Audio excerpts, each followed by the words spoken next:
పాలమూరు పట్టణం teachers colony పార్క్లో గల వరసిద్ధి వినాయక దేవాలయంలో నిమజ్జన కార్యక్రమం అంగరంగ వైభవంగా నిర్వహించారు.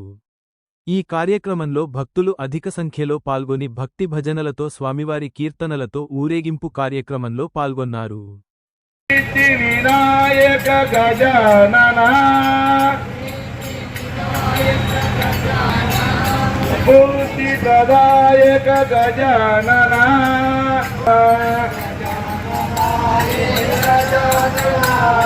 గజానన नारसिंह जय लक्ष्मी नारसिंह जय मुक्ति लक्ष्मी नारसिंह जय जय नारसिंह जय लक्ष्मी नारसिंह जय जय नारसिंह जय लक्ष्मी नारसिंह जय सिंहाचल क्षेत्राय वराह नारसिंह जय जय नारसिंह जय लक्ष्मी नारसिंह जय नारसिंह जय नवरात्रि श्रीमात्रे नमः श्री गुरुभ्यो नमः అత్యంత పరమ పవిత్రంగా టీచర్స్ కాలనీ పార్క్ లో వెలిసిన వరసిద్ధి వినాయక స్వామి నవరాత్రి ఉత్సవాల్ని భాద్రపద శుద్ధ చవితి నుండి ఈ రోజు వరకు నవరాత్రులు పూర్తి చేసుకొని అంగరంగ వైభవంగా ప్రతిరోజు మూల విరాటికి అభిషేకంతో సాయంత్రం ప్రదోష కాలంలో గణపతికి అర్చనలతో ప్రతిరోజు లక్ష్మీ గణపతి హోమంతో 9 రోజులు పూర్తి చేసుకొని అత్యంత వైభవపేతంగా ఊరు ఎరిగింపు శోభాయాత్ర కార్యక్రమం ఈరోజు ప్రారంభమైంది. కాబట్టి ఈ శోభాయాత్ర దిగ్విజయమై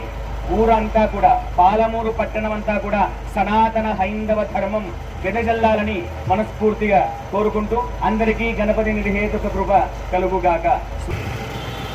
వరసిద్ధి వినాయక స్వామి దేవాలయంలో మన పాలమూరు పట్టణంలోనే చాలా అరుదుగా వేసే దీక్షల్లో గణపతి దీక్ష ఒకటి. కాబట్టి ఈ గణపతి దీక్షని గత కొన్ని సంవత్సరాలుగా ప్రతి భాద్రపద శుద్ధ చవితి నుండి నవరాత్రాలు గణపతి దీక్ష తీసుకొని అదే రకంగా ప్రతి నెల సంకష్టహర చతుర్థికి 3 రోజులు దీక్ష తీసుకొని గణపతి సంపూర్ణ అనుగ్రహంతో కొన్ని సంవత్సరాలుగా శ్రీ శ్రీ శ్రీ మాధవానంద సరస్వతి స్వామివారి దివ్య ఆశీస్సులతో ఈ గణపతి దీక్ష ప్రారంభమైంది. కాబట్టి గణపతి దీక్ష నవరాత్రులు అదే రకంగా ప్రతి నెల సంకష్టహర చతుర్థి 3 రోజులు కూడా దిగ్విజయంగా గణపతి అనుగ్రహంతో మాధవానంద స్వామి అనుగ్రహంతో దిగ్విజయంగా నడుస్తూ ఉంది.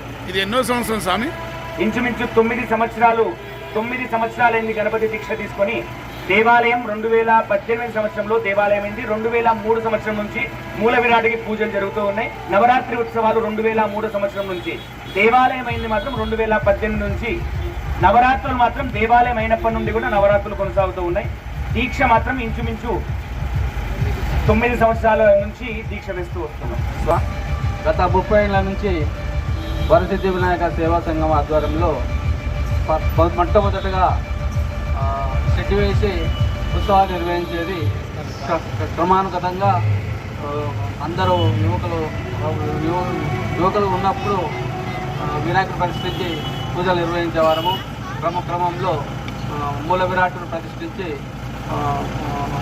పూజలు జరుపుకుంటున్నాం.